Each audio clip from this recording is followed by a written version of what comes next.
Hello and welcome to my YouTube channel. If you're regular here, you know by now I review many photographic, audio and video related products. Well, today we're looking at two cameras. I can't physically show you them because I'm actually filming with them.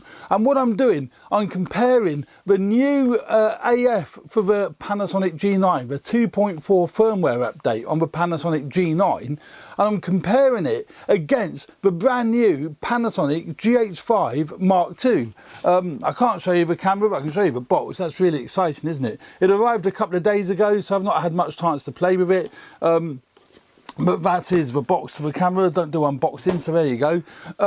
And all I'm doing with this particular video is wanting to see how good the new AF is on the GH5 Mark II.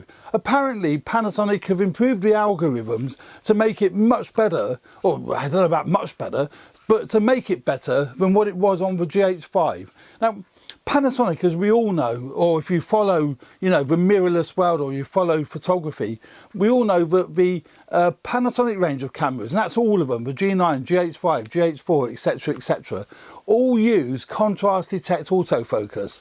Panasonic pump it up a bit by saying it's depth from defocus technology. That A only works with Panasonic lenses, it won't work with Olympus lenses or Sigma lenses, and B, it's a posh word for contrast detect, where the other manufacturers, and pretty much all of them, even including Olympus that make the Micro Four Thirds cameras, using contrast detect and phase detect.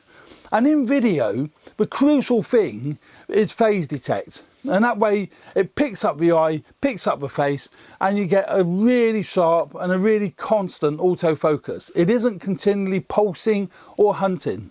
Now, the issues I've had with both the G9 and my previous GH5s was this pulsing. The GH5 wasn't as bad, to be fair, but in the background, particularly if you had a light source, you could see little bits of pulsing, and it was frustrating and very annoying.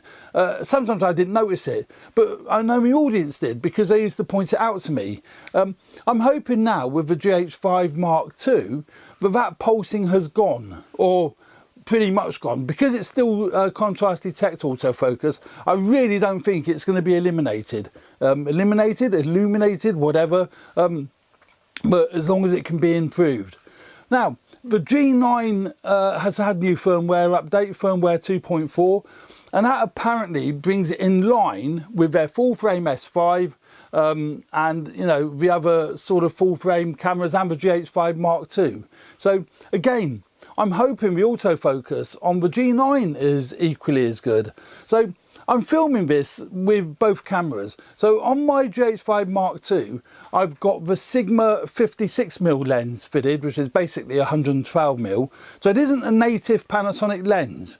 And I'm shooting the f1.4. So you've got two things against it there. First of all, it isn't a native Panasonic lens, as I said, and shooting at f1.4, you're getting that really wide aperture, which means the autofocus has to work harder. Deliberately doing that, A, because I like the bokeh, but B, I really genuinely want to see if it can handle that wide aperture. And I'm doing the same on the G9, although the G9 has got the 30mm Sigma, I'm looking at it now here, has got the Sigma 30mm f1.4 lens on the G9, because I haven't got two of the same. So, but again, that's shooting at f1.4 and it's a Sigma lens, so you've got the same issue. Now, I have noticed in the past that this pulsing was worse with a wider angle lens than it was with a telephoto lens. So my theory suggests that the G9 should be inferior, A, because it's an older model, and B, because as I say, I found it with a wider angle lens that the pulsing was worse. So but we'll wait and see. So this video isn't a review of any description. I'm not reviewing the GH5 Mark II. I will be doing obviously many videos on the GH5 Mark II. I really like its form factor, I like its build, I like the features that it has, and I'm going to go through that in another video. But I've got them set to auto white balance as well, so I haven't fiddled around with white balance settings. It's on manual exposure, so I'm shooting at 1/50th of a second, or in the case of a GH5 Mark II, I've got that set to angle, and that's on a 180-degree angle, which is effectively 1/50th of a second, or 1/48th of a second here in the UK. And I'm shooting a standard video profile, Rec 709 on the GH5 Mark II. Can't remember what I've got set on the G9. I think I've got the same one, Rec 709. But I'm just mainly looking at the focus to see how good that is focusing. So I am picking up a generic shot, a wide shot with my Sony A7R Mark III over here, and I've got the Sony ZV-1 just picking up a shot from behind these two cameras. Well, that's for theory anyway, as to how all this works. Now, talking about stills on the GH5 Mark II and the new firmware on the G9 Mark II, it's now got animal eye detect, and we had animal eye detect before, but it now detects the body of the face and also the whole body, and it is really good. The GH5 Mark II has got the same algorithm. Now, when you look at the pictures, now we'll look at the GH5 Mark II first of all here, and cats are always a good example of how sharp a lens is, but it picks up the face and the eyes really well. If we look at this one here, now I've got that slightly overexposed, so let's go into, let's take the exposure down, the highlights down that a wee bit. I'm going to get rid of that warning. Let's get rid of that warning, we don't want to see that. So little Sammy here, let's go full screen. And again, this is, I believe, a Sigma 56mm lens, and look how sharp, it's just tag sharp, absolutely beautiful, and the depth of field rolls off beautifully, doesn't it, from a sharp eye to going out of focus. Really good. And that is, the algorithm on the GH5 Mark II, and the algorithm is working beautiful. So for stills, great. And Micro Four Thirds is a great format for stills.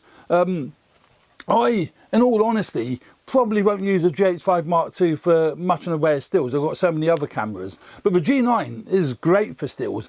And if this algorithm works, which it does, I'll show you on the G9, then it's a great, stills camera and a great video camera. So, yeah, beautifully sharp. Let's have a look at that one again, beautifully sharp. Look at his eyeball, absolutely gorgeous. So we can keep on going through here, and you can see here that these images, and even when you're shooting through grass, now look, it's picked up. Now I haven't set the focus point. I haven't moved the focus point to focus on its eye. I have relied on the eye detect that the camera is producing. I deliberately shot through the grass, because I did want to check to see that it isn't focusing on what's in the foreground, and it hasn't. It has focused on his eye. Look at that, absolutely fantastic. I mean, that is so sharp. That is so tag sharp. I'm really liking it, I really do. These have been taken on the Sigma 30mm, not the Sigma 56mm. So correction there, the Sigma 30mm, absolutely tag sharp, beautiful. Now look at that again. You see, it hasn't focused on this blade of grass. It's shot straight past there, focused on its eye, and that's what you want when you're photographing wildlife. You want to know that it will pick up the eye, or certainly the face of the animal, and not the what's in front of it. Because quite often, if you're at zoos, you're going to be shooting through railings, so you don't want to be mucking around with manual focus to get past that. Mind you, if you're using a telephoto lens, that should automatically shoot straight through the railings anyway. You shouldn't have an issue. But the fact that's working a treat is wonderful. Now, the software that I'm using here, out of interest, is Capture One Pro. There'll be a link in the description to download a trial version of Capture One Pro, and it is a great bit of software. It's more expensive than Lightroom, but it's very flexible, very easy to use. particularly if you're a Fuji user, because it works really great with the Fuji files. The X-Trans sensor is a bit of a pain in the butt to edit with in Lightroom. This is what people were saying. It's not what I'm saying, this is what many people were saying. But with Capture One, it handles the Fuji files lovely. I know that because I use Fuji cameras. Now that's shot on the GH5 Mark II, but if we look at the algorithm on the G9, right, so this is taken with a 56mm lens. So those previous shots was a GH5 Mark II with a Sigma 30mm. Now we're looking at the G9 with a Sigma 56mm. And again, absolutely tag sharp. Look at that, tag sharp images. So the algorithm on the new 2.4 firmware for the G9 is excellent. You know, it is really, really good. So you're not going to have any issues with that. Oh, don't want to go in that close. Again, it doesn't matter what we photograph, the images are going to be tag sharp. Look at that, I mean, beautiful.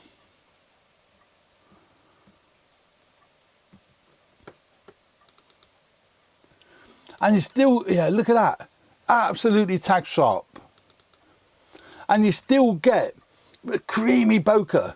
And it is a misconception where people think with Micro Four Thirds you can't create that lovely depth of field look, that lovely creamy outer focus look. You know, the look that separates the foreground from the background.